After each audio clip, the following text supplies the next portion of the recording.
Riverside General is determined to combat bullying and harassment in the workplace, not just from our employees, but from our patients as well. To do this, we have developed a 5-step plan. But first, what is bullying?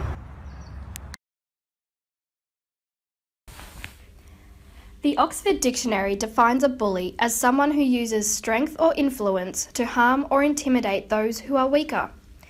This could include exclusion from others, unrealistic goals, verbal abuse, taunting and gossiping, and in extreme cases, physical abuse.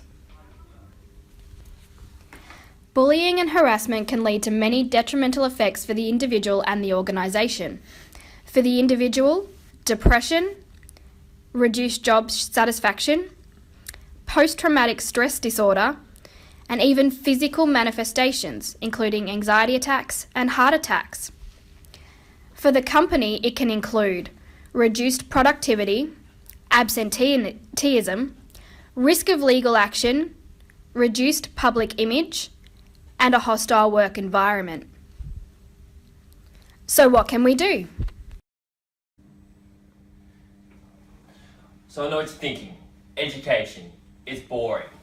But education is the first critical part of the movement to reduce the toxic culture of bullying and harassment in the workplace. The first part of this process is online education, where employees both new and old shall be re-educated.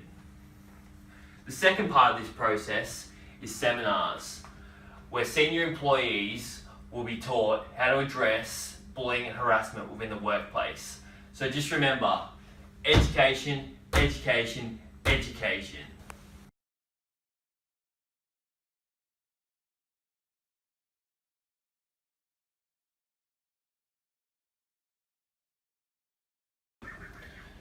The aim of these actions is to educate both employees and senior managers on the following: the mental and physical effects that bullying has on the employee, also the negative effects on the productivity and efficiency of the organisation, also what can employees do if they find themselves in a position where they are themselves being bullied, and finally, what kind of precautions can senior managers put in place to prevent bullying.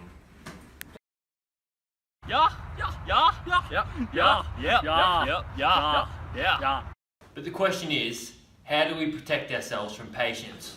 The guidebook was created through interviews with employees and also through surveys and past issues to help employees to diffuse and avoid potentially hostile situations with patients.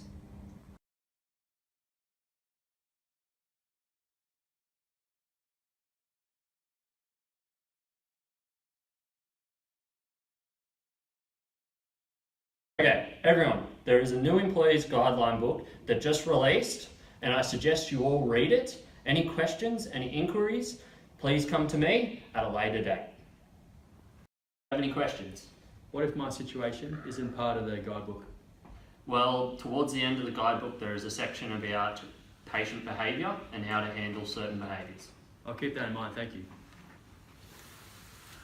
Oh, this is great. So now I know what to do in case I'm being bullied. And if you need any questions answered or if you need to talk, just come see me. Oh, what? We have to do a test? Yes, I'm sorry, there is a test. There are 4 aspects of bullying escalating and not being reported. Employees may feel like they acted to deserve being bullied.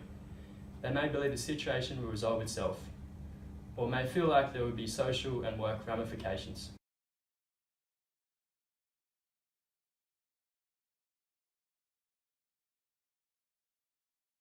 The 4th point is that unfortunately sometimes employees don't feel like they can talk to their boss if they've been bullied, but they may be comfortable with a fellow co-worker.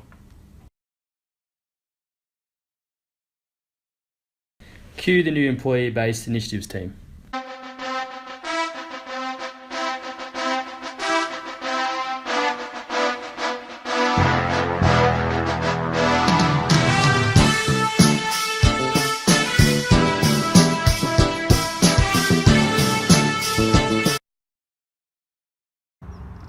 I want to reduce tension between employees.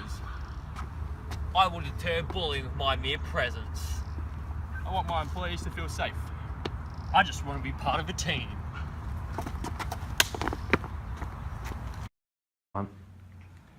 By employing a social worker, the hospital can lessen the rates of bullying in the workforce by creating anti-bullying policy guidelines to adhere for all staff members. Social workers build relationships with hospital staff and gain a thorough understanding of the Education isn't the only thing we can do to fix the issue of bullying and harassment in the workplace.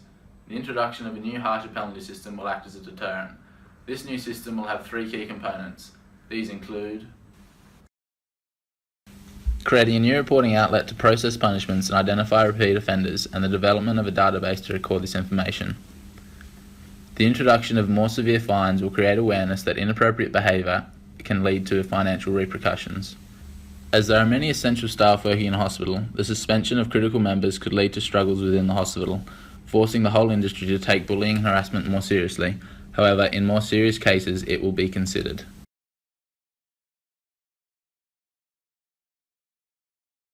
This entire 5-step process will take 12 months to implement, starting from guidebook collaboration and printing early on to ensure a guide arrives in time, a chance to ensure the new penalty system is in full function through to the final end of all online and seminar training. This is not including evaluation surveys that will be performed from 6 months to 5 years after the project has been at full strength to determine how effective Riverside General has been at combating bullying.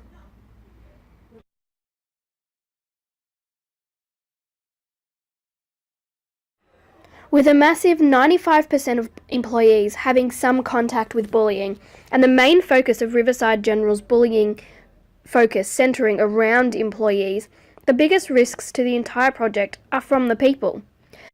To begin with, staff may not understand the training, requiring a more one-on-one approach, or that the training isn't in depth enough to target the bullying specifically happening, so constant evaluation and updating will need to be enacted.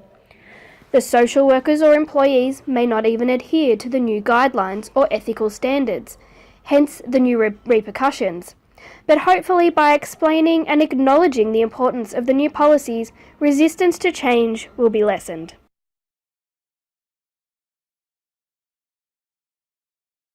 You still need someone to talk to.